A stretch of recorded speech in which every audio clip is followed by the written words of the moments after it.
Today I decided to give myself a little challenge. That's right, I'm drawing on the Notes app.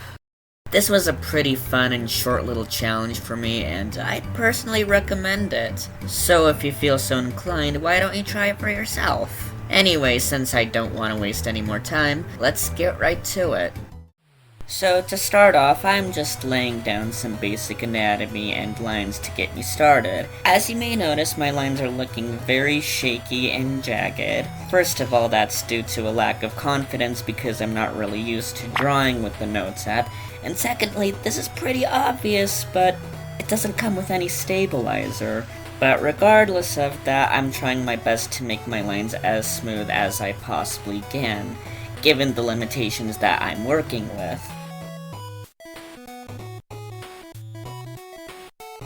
Next, I'm working on Miku's facial expression and hair.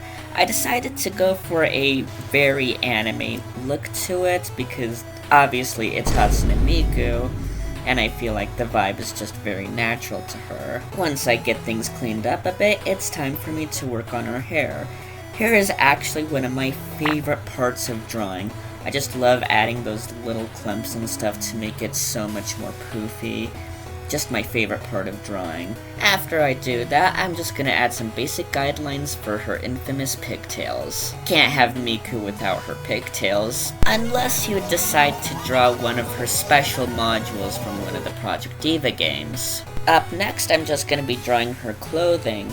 Since I'm only focusing on the upper half of her body, I don't have to focus so much time on drawing her skirt, which is very difficult to do since it's pleated and it's so detailed. Which means that most of my effort is just gonna go towards drawing her tie and drawing her cute little arm cuffs, which is another famous part of Hatsune Miku's character, unless, once again, you're drawing one of her modules which don't have them. After my embarrassing attempt at trying to draw a hand before ultimately giving up and deciding on a different pose, I add some extra details, clean a few more things up, then add some details to her beautiful pigtails, and once I'm done with that, she's all done. I honestly think she turned out great, given the limitations that I have. Anyway, I hope all of you enjoyed this. See ya.